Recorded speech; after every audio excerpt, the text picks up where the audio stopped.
এখন ওয়ার্ল্ডের মধ্যে ইকোনমিক সেকশনে সেই সবচেয়ে সমৃদ্ধ হবে যার কাছে সঞ্চিত সম্পদ আছে। For example gas, for example oil, for example gold, for example silver, for example আপনার কৃষিভিত্তিক পণ্য। ইউসুফ আলাইহিস সালাম সংরক্ষণের পদ্ধতিও বলে দিয়েছেন এই আয়াতের মধ্যে, তোমরা ধান যেগুলো করবে সেগুলো শীষ সহ সঞ্চয় করো। কথা বুঝতে পারছো? ধান মারাই করে সঞ্চয় করো না, ধান খোসা সহ রেখে দিও। কোরআনকে আমরা মূল্যায়ন করি না। আপনি কি খেয়াল করেছেন কোরআন কি বলছে? অতএব আমাদেরকে আল্লাহ রাব্বুল আলামিন এখানে বোঝাচ্ছেন ইকোনমিক সেকশনের এই পলিউশন গুলোকে বা করাপশন বা কলাপস যে করছে এটাকে প্রতিহত করতে হলে, এখান থেকে জাতিকে বের করতে হলে কোরআন ছাড়া কোনো সলিউশন নাই। ইউসুফ আলাইহিস সালামের ওই নীতি অবলম্বন করতে হবে যে নীতি তিনি জাতিকে বাঁচানোর জন্য করেছেন। দেখেন তার এই একটা নীতির ফলে আগামী মিশরের আগামীতে কখনো আর দুর্ভিক্ষের কবলে মানুষ মারা যায় নাই। দুর্ভিক্ষের কবলে মানুষ আর মারা যায় নাই তখন। 7 বছরের অর্থনৈতিক নীতি ছিল তার এটা। এরপরে কেউ বুঝতে না পারলেও এই মালিক মানে যে রাজা, সেই ইউসুফকে ঠিকই চিনেছেন। তিনি বলেছেন ওকে আমার কাছে নিয়ে আসো, সে তো জিনিয়াস। সে কি? সে জিনিয়াস, কিন্তু আমাদেরকে তো আর আপনারা মূল্যায়ন করবেন না, তাই না? পলিটিশিয়ান যারা আছেন আমাদেরকে তো মূল্যায়ন করবেন না, বিকজ আপনারা মনে করেন যে আমাদের কাছে কোনো জ্ঞানই নাই। এরা আর কি জানে? মোল্লা মুন্সিদের কি জ্ঞান আছে নাকি?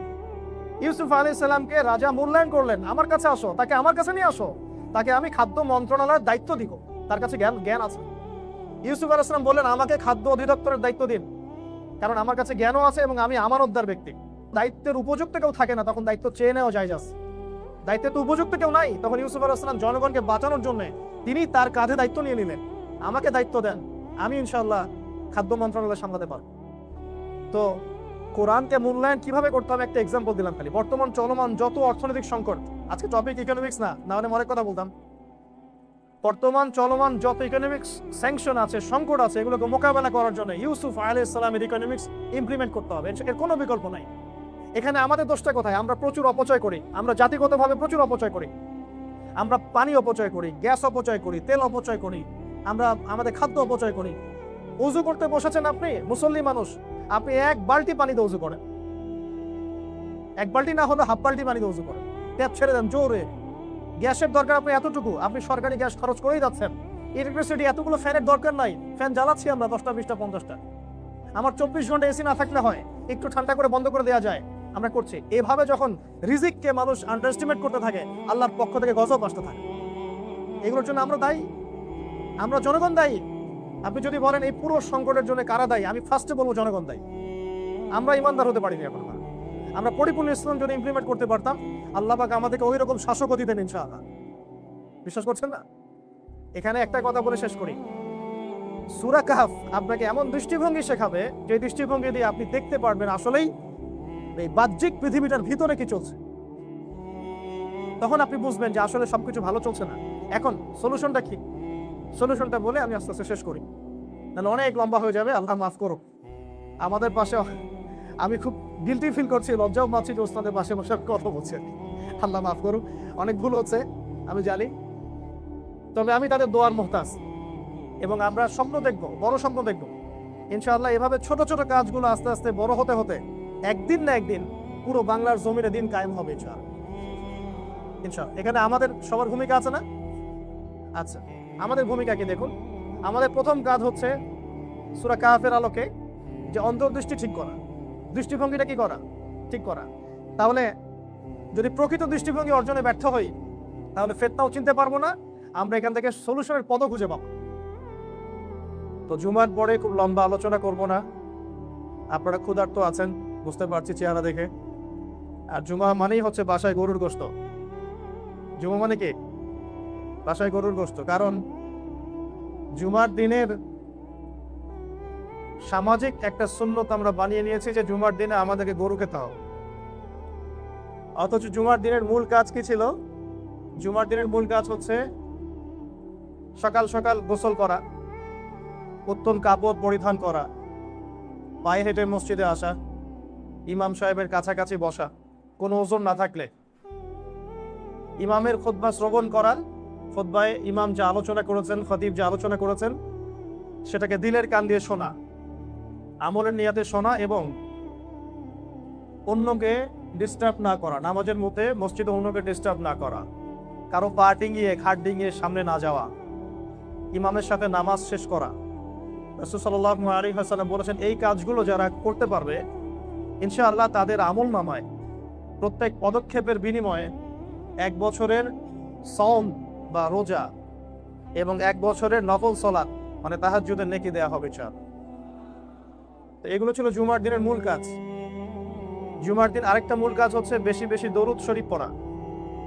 যদি পারি দরুদ ইব্রাহিম, আল্লাহুম্মা সাল্লি আলা মুহাম্মাদ ওয়া আলা আলি মুহাম্মাদ কামা সাল্লাইতা আলা ইব্রাহিম ওয়া আলা আলি ইব্রাহিম ইন্নাকা হামিদুম মাজিদ, আল্লাহুম্মা বারিক আলা মুহাম্মাদ ওয়া আলা আলি মুহাম্মাদ কামা বারাকতা আলা ইব্রাহিম ওয়া আলা আলি ইব্রাহিম ইন্নাকা হামিদুম মাজিদ। এটা দরুদ ইব্রাহিম একবার পড়লে 10টা নেকি হয়, 10টা গুনাহ মাফ হয়। আপনার মর্যাদা আল্লাহ পাক 10 গুণ বাড়িয়ে দিবেন এবং আল্লাহ পাক আপনাকে 10 বার রহম করবেন ইনশাআল্লাহ। এছাড়াও কিছু সংক্ষিপ্ত দরুদ আছে, যেমন আল্লাহুম্মা সাল্লি আলা মুহাম্মাদিন ওয়া সাল্লিম, এটাও পড়তে পারেন। আল্লাহুম্মা সাল্লি ওয়া সাল্লিম আলা নবিয়িনা মুহাম্মদ, এটাও পড়তে পারেন। জুমার দিনের এই দরুদগুলো কালেক্ট করার জন্য, আমি আপনাদের ভাষায় বোঝাচ্ছি আর কি, কালেক্ট করার জন্য আল্লাহর পক্ষ থেকে কিছু ফেরেশতা আছেন, মালায়েকা আছেন, এঞ্জেলস দায়িত্বপ্রাপ্ত, তারা এই দরুদগুলোকে সংগ্রহ করেন এবং নবী সাল্লাল্লাহু আলাইহি ওয়াসাল্লামের রওজা পর্যন্ত পৌঁছে দেন। আমাদের নবী সাল্লাল্লাহু আলাইহি ওয়াসাল্লাম কিন্তু দরুদ এবং সালামের উত্তর দেন। কিভাবে দেন এটা ব্যাখ্যা করার দরকার আছে? দরকার নাই। কোরআন এবং সুন্নাহর একটা উসুল আছে যে আল্লাহ পাক যেটাকে যে অবস্থায় রেখেছেন অব্যক্ত, ব্যাখ্যা না করে ওই অবস্থায় ছেড়ে দিতে হবে, ব্যাখ্যা করার দরকার নাই। যেমন আল্লাহ পাক আরশের উপরে আছেন, কোন হালতে কিভাবে আছেন আমাদের ব্যাখ্যা করার কোনো প্রয়োজন নেই। যখনই আমরা লিখতে যাব যে রহমান আরশের উপরে সমাসীন, তাহলে এটা একটা বসার ভঙ্গি প্রদর্শন করে, কুফরি হয়ে যেতে পারে। ওলামায়ে কেরাম আছেন, তাদের কাছে শিখবেন। এই জন্য আল্লাহ পাক যেটাকে গোপন রেখেছেন, ব্যাখ্যা করেন নাই, রাসূল ব্যাখ্যা করেন নাই, সেটাকে আমাদের ব্যাখ্যা করার দরকার নাই। ঠিক একইভাবে রাসূল সাল্লাল্লাহু আলাইহি ওয়াসাল্লাম কিভাবে সালামের উত্তর দেন, তিনি তার এই বারজাখের জীবনে কিভাবে জীবিত, এটা আমাদের মাথা ব্যথার বিষয় না, এটা আল্লাহ পাক জানেন, আল্লাহ যেভাবে রেখেছেন সেভাবে। এখন এটা জুমার দিনের অন্যতম একটা কাজ। আজকে আমরা বেশি বেশি দরুদ পড়বো ইনশাআল্লাহ। একটা সময় ফিক্স করে নেবেন দরুদ পড়ার জন্য। একজন সাহাবী বলেছিলেন যে ইয়া রাসূলুল্লাহ, আমি দরুদ কতটুকু পড়বো, আমার দোয়ার কতটুকু পড়বো, আমি কি 4 ভাগের 1 ভাগ পড়বো? নবীজি বলেছেন পড়তে পারো, বেশি পড়লে আরো ভালো। তিনি বলছেন আমি কি অর্ধেক পড়বো? নবীজি বলছেন পড়তে পারো, বেশি পড়লে আরো ভালো। এক পর্যায়ে তিনি বলছেন আমি কি পুরোটা সময় দরুদ পড়বো? নবীজি বলছেন এটা যদি করতে পারো তাহলে তোমার টেনশন বলে কিছু থাকবে না, ইহকাল পরকালে টেনশন বলে কিছু থাকবে না। এটা ওই জন্য একটা কথা বলেছিলাম একদিন, অনেক দিন আগে একটা লেকচারে, যে আপনি যদি টেনশন ফ্রি লাইফ লিড করতে চান, দুশ্চিন্তা মুক্ত নিঃসঞ্চার জীবন যাপন করতে চান, বেশি বেশি দরুদ পড়েন। এটা আল্লাহ পাক তৌফিক দান করুন। জুমার দিনে 2টো কাজ। 3 নম্বর কাজ হচ্ছে জুমার দিনে দোয়া কবুল হয়। জুমার দিনে দোয়া কবুল হয়, এই সময়টা নিয়ে ওলামায়ে কেরামদের মধ্যে 2টো ব্যাখ্যা পাওয়া যায়। একটা হলো যে খুতবা শুরু হওয়ার থেকে নিয়ে নামাজ শেষ হওয়া পর্যন্ত এই সময় কিন্তু খতিব দোয়া করেন। অনেকে হয়তো আরবিটা বুঝি না, আমরা ওই জন্য দোয়া আমিন বলি না। যখন খতিব বলেন আল্লাহুম্মা আইযাল ইসলাম ওয়াল মুসলিমিন ওয়া আযিল্লাশ শিরকা ওয়াল মুশরিকিন ওয়া দাম্মির আ'দা'আদ-দ্বীন ওয়ানসুর ইবাদাকাল মুমিনিন, এগুলো কিন্তু দোয়া। আল্লাহুম্মা আনসুর মান নাসারা দীন মুহাম্মদ সাল্লাল্লাহু আলাইহি ওয়াসাল্লাম ওয়া খযুল মান খাযালা দীন মুহাম্মাদিন সাল্লাল্লাহু আলাইহি ওয়াসাল্লাম, এগুলো কিন্তু দোয়া সব। তখন আপনারা আমিন বলবেন, চুপচাপ বসে থাকবেন না। আরেকটা টাইম হচ্ছে আসরের নামাজ থেকে শেষ করে মাগরিবের ওয়াক্ত পর্যন্ত, এই সময়টুকুর মধ্যে দোয়া কবুল হবে ইনশাআল্লাহ।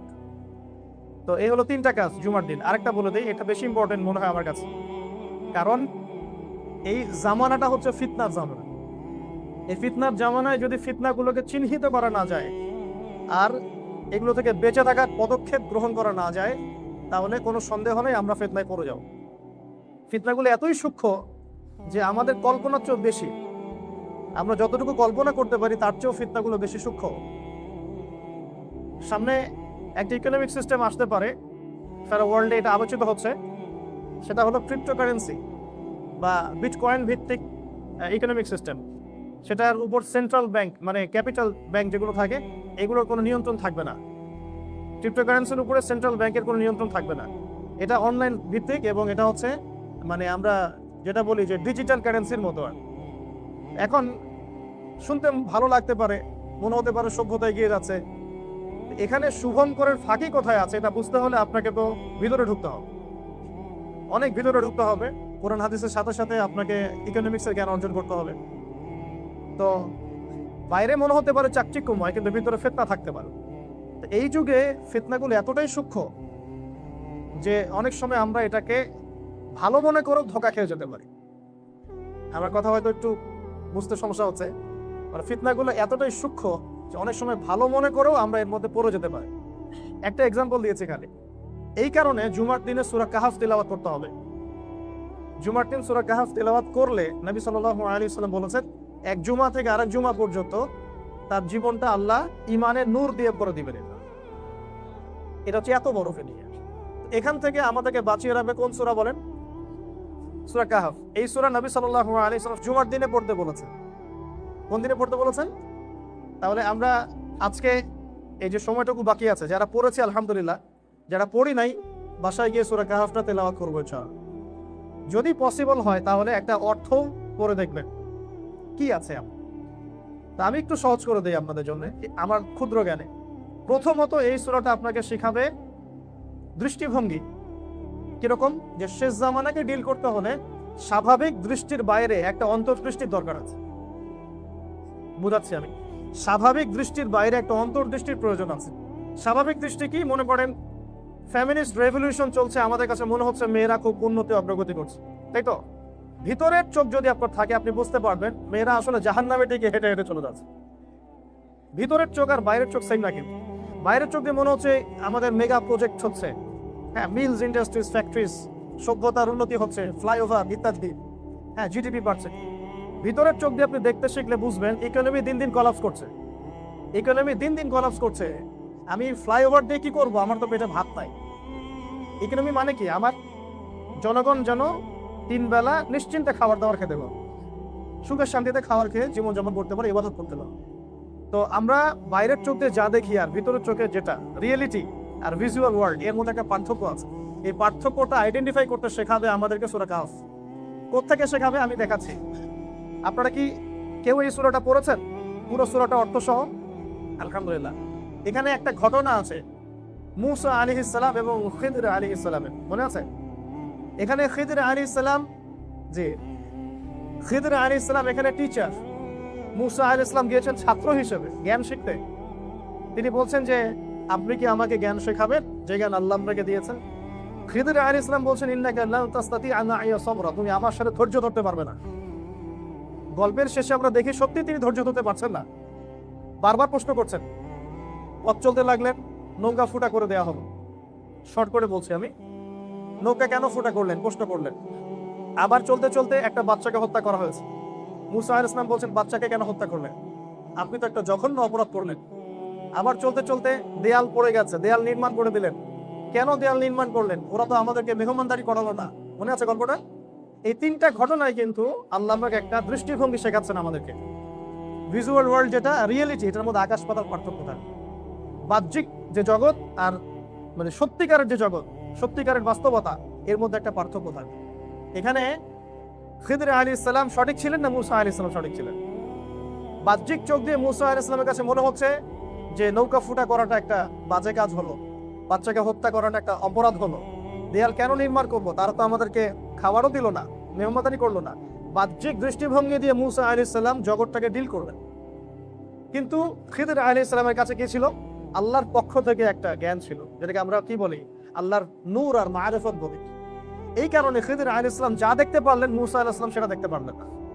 এটাই বোঝাচ্ছি যে এই সূরা কাহফ আমাদেরকে আগে দৃষ্টিভঙ্গি শেখাবে যে বাহ্যিক পৃথিবী আর বাস্তব পৃথিবীর মধ্যে পার্থক্য আছে। একটা একটা করে ধরা যাবে। এই যে মানুষ চাঁদে যাচ্ছে, নিউক্লিয়ার যুদ্ধ হবে, পারমাণবিক দিকে উন্নতি অগ্রগতি হচ্ছে, আসলে কি এগুলো মানব জাতির জন্য খুব উপকার হচ্ছে?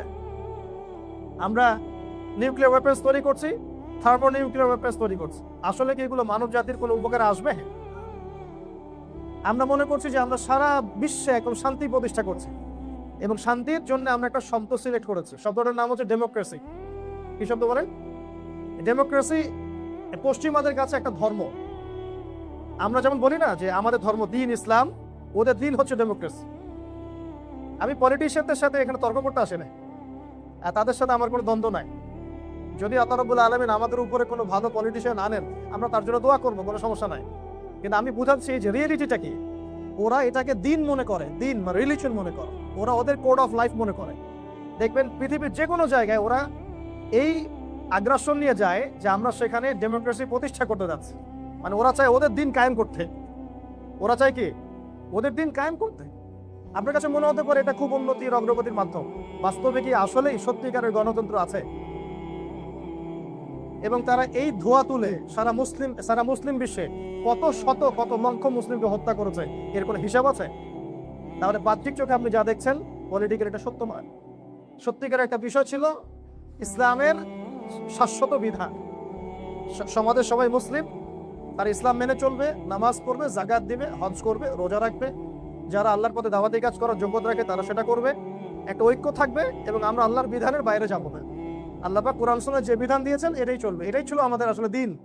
কিন্তু এই জায়গায় অন্য দিন চলে আসছে। আমরা নামাজ, রোজা, হজ, যাকাতে ইসলাম মানতে চাই, কিন্তু আমরা কিন্তু ইকোনমি, পলিটিক্যাল সেকশন, হ্যাঁ, সামাজিক লস, আইন কানুন, এগুলোতে ইসলাম খুব একটা মানতে চাই না। আমরা মনে করি এগুলো হচ্ছে কি, এগুলো হচ্ছে জীবনের অন্য ক্ষেত্র, এগুলোতে ইসলাম না মানলেও চলে, খালি নামাজ, রোজা, হজ, যাকাতে মানলেই হয়। এই থটসটা কি ঠিক আছে? এই থটসে অনেক মানুষ চলছে, বাহ্যিকভাবে ভালো মনে হলো, ভিতরে ভালো না। একটা এক্সাম্পল দিই। আমাদের কাছে মনে হচ্ছে যে সমাজে শিক্ষার হার বাড়ছে, সাক্ষরতার হার বাড়ছে, সবাই এখন নাম সাইন করতে পারে।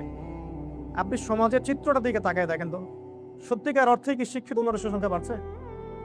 শিক্ষার ডেফিনেশনটা কি? যে শিক্ষায় শিক্ষিত হওয়ার পরে একজন মানে বিসিএস ক্যাডার ছেলে তার মাকে বৃদ্ধাশ্রমে দিচ্ছে, আপনি কি তাকে শিক্ষা বলতে পারেন কিনা? যে শিক্ষায় শিক্ষিত হওয়ার পর আমার কাছে ডিগ্রি সার্টিফিকেট আছে, বাট আমি চেয়ারে বসলেই তল দিয়ে টাকা খাই, দুর্নীতি করি, আমি ফাইল পাস করতে দেই না, যতক্ষণ না আমার পকেট আপনি ঠিক করছে, যতক্ষণ পর্যন্ত আমার স্বার্থ পূরণ না হচ্ছে আমি ফাইল ছাড়ছি না। এবং আমরা এই দুর্নীতি, ঘুষ, সুদ, এগুলোকে আমরা স্বাভাবিকভাবেই মেনে নিয়েছি এখন আর কি। এটাকে নিউট্রালাইজেশন বলা হয় ইয়ার ভাষায়, পলিটিক্যাল অ্যাফেয়ার্সের ভাষায়, যে মানুষের মাথায় একটা জিনিসকে নিউট্রাল করে দেওয়া। যেমন আগে ধর্ষণ শুনলে আমাদের মাথার টনক নড়তো, এই ধর্ষণ এটা তো অপরাধ, এটার জন্য একটা ব্যবস্থা নিতে হবে। শুনতে শুনতে শুনতে শুনতে এখন মনে হয় ডেইলি 5-10টা ধর্ষণ হয়। এটা নতুন কি? রোড অ্যাক্সিডেন্ট আগে শুনতাম, তাই না? রোড অ্যাক্সিডেন্ট যে 5 জন মারা গেছে, 10 জন মারা গেছে, এখন ডেইলি শুনতে শুনতে মনে হয় এটা খুব স্বাভাবিক বিষয়, না হতেই পারে। আগে কেউ যদি চুরি করতো, মাপে কম দিত, ঘুষ খেত, চক্ষু লজ্জা কাজ করতো। আস্তে আস্তে আস্তে আস্তে সমাজ চলতে চলতে এখন এটা ইউজ টু হয়ে গেছে। আগে কিছু মেয়ে যদি বেপরদায় বের হতো, তারা গিল্টি ফিল করতো যে আমাদেরকে সবাই দেখছে, কেমন হয়। আজান হলেও মাথায় কাপড়টা দিত। আস্তে আস্তে নিউট্রাল হয়ে গেছে, না সবাই চলে বেপরদায়, আমরা চলে। আগে জিনাটা এত প্রকট ছিল না, মানুষ প্রেম করলেও লুকায় লুকায় চিঠি দিত আর কি, মনে আছে? এখন ওপেনই মানুষ জেনা করে, ওপেন রাস্তায় ঘাটে, রিক্সায় বসে বসে জেনা করতে করতে যাচ্ছে। হ্যাঁ, আপনার উবারে যাচ্ছে জেনা করতে করতে, ঢাকা শহরে পার্কে পার্কে, রাস্তাঘাটে, রেস্টুরেন্টে। এটাকে বলে নিউট্রালাইজেশন, মানে স্বাভাবিকীকরণ। দেখেন আমরা আমাদের সমাজের দিকে তাকায় দেখেন, সত্যিকারের কি শিক্ষাটা বাস্তবায়িত হচ্ছে না? অন্যায়গুলোকে আমরা নিউট্রাল করে ফেলছি। এখন আপনি শিক্ষার ডেফিনেশনটা কি দিবেন? এখানে কোরআন হাদিস যেটা বলছে ইলম বা শিক্ষা, সেটাই যেটা আল্লাহর পক্ষ থেকে আসে। কথা কি বুঝতে পারছেন? আল্লাহর পক্ষ থেকে যা আসে এটা হচ্ছে প্রকৃত জ্ঞান। এই জ্ঞানের আওতায় যেগুলো উপকারী বিদ্যা সেগুলো আমরা শিখবো, কিন্তু এই জ্ঞানকে চ্যালেঞ্জ করে এমন কোনো জ্ঞান শেখার দরকার নেই। আর সমাজে আপনার কাছে মনে হতে পারে শিক্ষার হার বেড়েই চলছে। সত্যিকার অর্থে কি আমরা মানুষ হতে পেরেছি? মানবিকতা অর্জন করতে পেরেছি?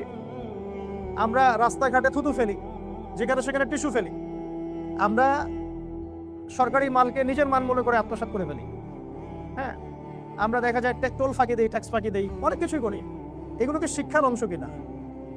রাস্তায় একটা মেয়ে যদি ও হজট খেয়ে পড়ে যায়, ছেলে মেয়ে হাসবে দাঁত বের করে। কারণ শাড়ি যদি রিক্সা আটকে যায়, দাঁত বের করে হাসে। কেউ যদি পড়ে যায় হজট খেয়ে, দাঁত বের করে হাসে। কেউ বিপদে পড়লে চারপাশে গোল হয়ে মানুষ দাঁড়িয়ে থাকে, ছবি তোলে, তার হেল্প করতে আসে না। শিক্ষা কাকে বলে? আসে না, আমাকে বলেন। অনেক বড় এমবিবিএস ডক্টর, সে একটা সিন্ডিকেটের সাথে জড়িত, ওষুধ কোম্পানির যে বিষয়গুলো আছে এগুলো লিখে লিখে টাকা আর্ন করতেছে, অহেতুক টেস্ট দিয়ে রেখে দিল আপনাকে। আসলে শিক্ষা কাকে বলে? ইঞ্জিনিয়ার মানুষ একজন, তার ফাইলই পাস হবে না যতক্ষণ পর্যন্ত আপনি তাকে খুশি করতে পারছেন না। আসলে শিক্ষা কাকে বলে? তো আমরা বাহ্যিক চোখে যেটা দেখি, আসলে অভ্যন্তরীণ বিষয়টা কিন্তু সেই না। এই যুগটাকে ডিল করতে হলে আপনাকে সূরা কাহফের কোনো বিকল্প নাই। এই কথাটা বলতে গিয়ে আমি অনেকগুলো কথা বলে ফেললাম। আপনি প্রত্যেকটা সেক্টর দেখেন, সেকুলারিজমের কথা বলছেন, আসলে কি সেকুলারিজম আছে?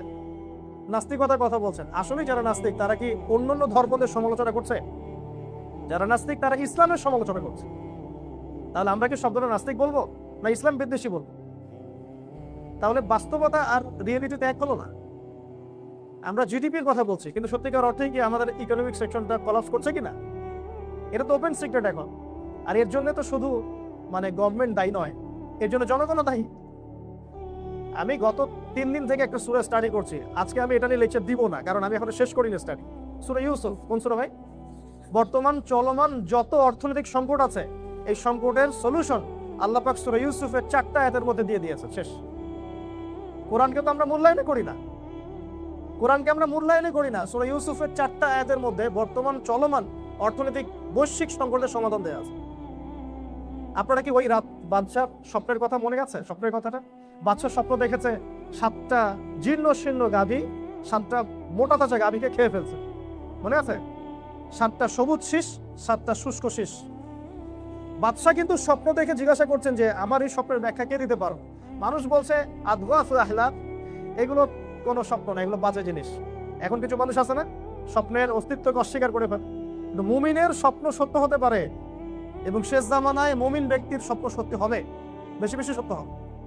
আমরা মারেফত না থাকার কারণে কখনো কখনো আল্লাহর ওলিদেরকে, তাদের মারেফতকে, তাদের স্বপ্নকে ডিনাই করি। দুঃখ লাগে, সমাজে কিছু মানুষ বলছে যে মাকবুল একটা জামাত, তাবলিগ জামাত এখানে আছে না, মাকবুল। মাকবুল তো বোঝা যায় আল্লাহর পক্ষ থেকে, মাকবুলিয়াত, কবুল। মানুষ বলছে স্বপ্নে পাওয়া ধর্ম। কি বলছে এটাকে? কত বেয়াদবের মতো কথা, চিন্তা করেছেন এটা? মুমিনের স্বপ্ন সত্য হয়, হ্যাঁ, এটা তো আর ওহী নয়, এটা কি ওহী? কিন্তু আল্লাহ রাব্বুল আলামিন আল্লাহর ওলিদের উপরে ইলহাম করতে পারে, ইলহামের অস্তিত্ব অস্বীকার করতে পারবেন না। এমন অনেক মানুষ আছে এমন স্বপ্ন দেখে যেটা বাস্তবে প্রতিফলিত হচ্ছে। এই অংশটাকে তো সায়েন্স বিশ্বাস করে না, আমরা কি ওদের ভাষায় কথা বলবো? দেখেন এখানে রাজা বাদশার স্বপ্নটা, সে কিন্তু সভা পরিসরের সবাইকে বললো আমার স্বপ্নের ব্যাখ্যা দাও, এরা ব্যাখ্যা দিতে পারছে না। ওই ব্যক্তি যে, ওই দুজন ব্যক্তির একজন যে স্বপ্ন দেখেছিল মাথার উপরে রুটি থাকবে, খেয়ে নিবে, আরেকজন রাজাকে শরাব পান করাবে, ওই শরাব পান করানো ব্যক্তি ছাড়া পেয়ে গিয়েছিল। সে তখন মনে পড়লো যে ইউসুফ স্বপ্নের ব্যাখ্যা দিতে পারে, আল্লাহ তাকে সে ক্ষমতা দিয়েছেন। ইউসুফ আইয়ুহা সিদ্দিক আফতিনুনি, আমাদেরকে এটা সম্পর্কে ফতোয়া দাও যে এই 7টা বাকারার কি বিষয়। এখন দেখেন ইউসুফ আলাইহিস সালাম শুধু এখানে স্বপ্নের ব্যাখ্যাই দেন নাই, বরং ইউসুফ আলাইহিস সালাম এই স্বপ্নটাকে সত্য বলে মেনে নিয়ে এর সলিউশনও দিয়েছে। আরেকটা একটু পরে দেখেন, এখানে স্বপ্নের ব্যাখ্যা দেওয়া হয়নি, স্বপ্নের প্রবলেমটার সলিউশন দেওয়া আছে। ইউসুফ আলাইহিস সালাম বলছেন না যে স্বপ্নের ব্যাখ্যা হচ্ছে এই, এখানে এমনটা হবে, বরং ইউসুফ আলাইহিস সালাম বলছেন তোমরা 7 বছর যে ফসলটা ফলাবে এই ফসলের একটা বড় অংশ সঞ্চয় করে রেখো। তিনি সলিউশন দিচ্ছেন, কিন্তু তিনি স্বপ্নের ব্যাখ্যা দিচ্ছেন না। আমার কথা বুঝতে পারছেন কিনা? তিনি বলছেন না যে 7 বছর দুর্ভিক্ষ হবে এবং দুর্ভিক্ষের পরে 7 বছর এই হবে ইত্যাদি, তারপরে বৃষ্টি হবে। তিনি বলছেন তোমরা 7 বছর ফসল ফলাবে, এর একটা অংশ যতটুকু তোমরা খেতে পারো এতটুকু খেয়ে বাকিটা সেভ করে রেখো, কারণ তার পরবর্তী সময়ে অর্থনৈতিক কলুশন আসছে। এখন সেই অর্থনৈতিক কলুশন সারা বিশ্বে আসছে না? তাহলে আমাদের কি করা উচিত ছিল বলেন দেখি? আমাদের কি করা উচিত ছিল? আমাদের রাষ্ট্রীয় সম্পদ সঞ্চয় করা উচিত ছিল। কে শিখাবে? আর আমরা রাষ্ট্রীয় সম্পদকে ভক্ষণ করেছি। যে কোনো একটা প্রজেক্ট আপনি দাঁড় করান, এই প্রজেক্টের যতটুকু কাজ বাকি আছে ওই কাজ করতে যত টাকার প্রয়োজন, ওই টাকার অ্যামাউন্টটা যদি হিসাব করতে পারেন আপনি দুর্নীতির পরিমাণ বের করতে পারবেন। অতটুকু হলে বাকিটা কমপ্লিট হতো। বাকিটা কমপ্লিট হয়নি কেন? বিকজ এতটুকু নাই, গায়েব, শেষ। এই কথাটা বলার জন্য কি আমার উপর চার্জ করবেন? এটা কি মানুষ জানে না যে আমাদের কান্ট্রির মধ্যে করাপশন একটা প্রবলেম? মানুষ জানে না। এখানে ইউসুফ আলাইহিস সালাম সমাধান দিচ্ছেন কি, যে তোমরা 7 বছর যে ফসলগুলো ফলাবা এগুলোকে সেভ করো, আর সামনে তোমাদের সময়টা আসছে, এই সময়টা ভালো আসবে না। তাহলে সামনের সময়গুলো সম্পর্কে সচেতনতা দরকার আছে না? সারা ওয়ার্ল্ডের ইকোনমিক অবস্থা এখন ভালো না। তারপরে যে ডলার কলাপস করছে, কিন্তু ডলার কিন্তু কলাপস করছে, ব্রিক্স রাইজ করে, ব্রিক্স নতুন একটা জিনিস রাইজ করছে। ইকোনমিক্স নিয়ে পড়াশোনা করেন, মানে এখন ওয়ার্ল্ডের মধ্যে ইকোনমিক সেকশনে সেই সবচেয়ে সমৃদ্ধ হবে যার কাছে সঞ্চিত সম্পদ আছে। For example gas, for example oil, for example gold, for example silver, for example আপনার কৃষিভিত্তিক পণ্য। ইউসুফ আলাইহিস সালাম সংরক্ষণের পদ্ধতিও বলে দিয়েছেন এই আয়াতের মধ্যে। তোমরা ধান যেগুলো করবে সেগুলো শীষ সহ সঞ্চয় করো। কথা বুঝতে পারছো? ধান মারাই করে সঞ্চয় করো না, ধান খোসা সহ রেখে দিও। কোরআনকে আমরা মূল্যায়ন করি না। আপনি কি খেয়াল করেছেন কোরআন কি বলছে? অতএব আমাদেরকে আল্লাহ রাব্বুল আলামিন এখানে বোঝাচ্ছেন ইকোনমিক সেকশনের এই পলিউশনগুলোকে বা করাপশন বা কলাপস যে করছে এটাকে প্রতিহত করতে হলে, এখান থেকে জাতিকে বের করতে হলে কোরআন ছাড়া কোনো সলিউশন নাই। ইউসুফ আলাইহিস সালামের ওই নীতি অবলম্বন করতে হবে যে নীতি তিনি জাতিকে বাঁচানোর জন্য করেছেন। দেখেন তার এই একটা নীতির ফলে আগামী মিশরের আগামীতে কখনো আর দুর্ভিক্ষের কবলে মানুষ মারা যায় নাই। দুর্ভিক্ষের কবলে মানুষ আর মারা যায় নাই তখন। 7 বছরের অর্থনৈতিক নীতি ছিল তার এটা। এরপরে কেউ বুঝতে না পারলেও এই মালিক মানে যে রাজা, সেই ইউসুফকে ঠিকই চিনেছে। তিনি বলেছেন ওকে আমার কাছে নিয়ে আসো, সে তো জিনিয়াস। সে কি? সে জিনিয়াস, কিন্তু আমাদেরকেও তার আপনারা মূল্যায়ন করবেন না, তাই না? পলিটিশিয়ান যারা আছেন আমাদেরকে তো মূল্যায়ন করবেন না, বিকজ আপনারা মনে করেন যে আমাদের কাছে কোনো জ্ঞানই নাই। এরা আর কি জানে? মোল্লা মুন্সিদের কি জ্ঞান আছে নাকি? ইউসুফ আলাইহিস সালামকে রাজা মূল্যায়ন করলেন, আমার কাছে আসো, তাকে আমার কাছে নিয়ে আসো, তাকে আমি খাদ্য মন্ত্রণালয়ের দায়িত্ব দিব, তার কাছে জ্ঞান আছে।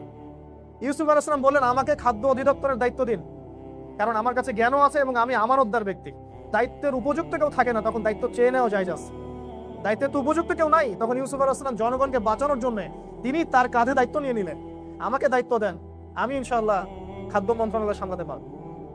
তো কোরআনকে মূল্যায়ন কিভাবে করতে হবে একটা এক্সাম্পল দিলাম খালি। বর্তমান চলমান যত অর্থনৈতিক সংকট, আজকে টপিক ইকোনমিক্স না হলে অনেক কথা বলতাম। বর্তমান চলমান যত ইকোনমিক্স স্যাংশন আছে, সংকট আছে, এগুলোকে মোকাবেলা করার জন্য ইউসুফ আলাইহিস সালামের ইকোনমিক্স ইমপ্লিমেন্ট করতে হবে। এর কোনো বিকল্প নাই। এখানে আমাদের দোষটা কোথায়? আমরা প্রচুর অপচয় করি, আমরা জাতিগতভাবে প্রচুর অপচয় করি। আমরা পানি অপচয় করি, গ্যাস অপচয় করি, তেল অপচয় করি, আমরা আমাদের খাদ্য অপচয় করি। ওযু করতে বসেছেন আপনি, মুসল্লি মানুষ, আপনি 1 বালতি পানিতে ওযু করেন, 1 বালতি না হলে হাফ বালতি পানিতে ওযু করেন, ট্যাপ ছেড়ে দেন জোরে। গ্যাসের দরকার আপনি এতটুকু, আপনি সরকারি গ্যাস খরচ করেই যাচ্ছেন। ইলেকট্রিসিটি এতগুলো ফ্যানের দরকার নাই, ফ্যান জ্বালাচ্ছি আমরা 10টা 20টা 50টা। আমার 24 ঘন্টা এসি না থাকলে হয়, একটু ঠান্ডা করে বন্ধ করে দেওয়া যায়, আমরা করছি। এভাবে যখন রিজিককে মানুষ আন্ডার এস্টিমেট করতে থাকে, আল্লাহর পক্ষ থেকে গজব আসতে থাকে। এগুলোর জন্য আমরা দায়ী, আমরা জনগণ দায়ী। আপনি যদি বলেন এই পুরো সংকটের জন্য কারা দায়ী, আমি ফার্স্টে বলবো জনগণ দায়ী। আমরা ইমানদার হতে পারিনি এখন। আমরা পরিপূর্ণ ইসলাম যদি ইমপ্লিমেন্ট করতে পারতাম, আল্লাহ পাক আমাদেরকে ওই রকম শাসকও দিতেন ইনশাআল্লাহ। বিশ্বাস করছেন না? এখানে একটা কথা বলে শেষ করি। সূরা কাহফ আপনাকে এমন দৃষ্টিভঙ্গি শেখাবে, যে দৃষ্টিভঙ্গি দিয়ে আপনি দেখতে পারবেন আসলেই এই বাহ্যিক পৃথিবীটার ভিতরে কি চলছে। তখন আপনি বুঝবেন যে আসলে সবকিছু ভালো চলছে না। আর সবশেষ কথা হচ্ছে, আমরা উম্মার মাঝে কোনো বিভক্তি সৃষ্টি করতে যাব না। উম্মার মাঝে বিভক্তি সৃষ্টি করতে যাব না। ইখতিলাফি মাসালা থাকতে পারে, এটা নিয়ে মোটেই বাড়াবাড়ি করবেন না। কিছু মানুষের আচরণ এতটাই অপরিপক্ক যে হাত বাঁধা চেঞ্জ করার পর মনে হচ্ছে সে হিন্দু থেকে মুসলমান হয়েছে। ব্যাপারটা কি আসলে এমন? আগে আপনি হিন্দু ছিলেন, এখন মুসলমান হয়েছেন? হাত বাঁধা চেঞ্জ করলে এমন রিয়াকশন দিতে হবে? এই ইখতিলাফি বিষয়গুলো নিয়ে সমাজের মধ্যে আল্লাহর ওয়াস্তে কোনো বিশৃঙ্খলা সৃষ্টি করবে। এমনি উম্মার অবস্থা ভালো না। উম্মার অবস্থা কি ভালো? এমনিতেই সারা বিশ্বে মুসলিমরা কোণঠাসা। এমনিতেই দেশের মধ্যে আমাদের যত ঘরানা আছে তাদের মধ্যে কিন্তু ঐক্যবদ্ধ প্ল্যাটফর্ম নাই, সবাই আলাদা আলাদাভাবে স্বতন্ত্র কাজ করছেন। কিন্তু এমনি আমাদের জামা নাই, ইমারা নাই, এমনি সমস্যা। তার মধ্যে যদি আমরা আবারও এই ইখতিলাফি মাসালাগুলোকে নিয়ে সমাজগুলোকে ভাগ করতে শুরু করি, মসজিদ ভাগ করতে শুরু করি, উম্মার কি কল্যাণ হবে মনে করেছেন? আমি ইয়াংদেরকে রিকোয়েস্ট করবো, এরকম কোনো ফিতনায় যাবেন না আল্লাহর ওয়াস্তে। বরং সবার মতকে শ্রদ্ধা করতে শিখুন। আপনি যে আমলটা করছেন আপনারও দলিল আছে, ওই ভাই যে আমল করছে হয়তোবা তারও কোনো দলিল আছে। এখন যেই দলিলটা আপনার কাছে 8-10টা আলেমের সাথে পরামর্শ করে দেখবেন যে দলিলটা হকের বেশি কাছাকাছি, আপনি সেটার উপর থাকেন, সমস্যা নেই। এভাবে আপনি আপনার আমল, নামাজ, আকীদা, মানহাজ এগুলো গঠন করেন এবং ক্লাসিক্যাল মাযহাবের মধ্যে থেকেই দিন পালন করেন। আল্লাহ রাব্বুল আলামিন আমাদের সবাইকেই এই মৌলিক কথাগুলো বোঝার তৌফিক দান করুন। আমিন।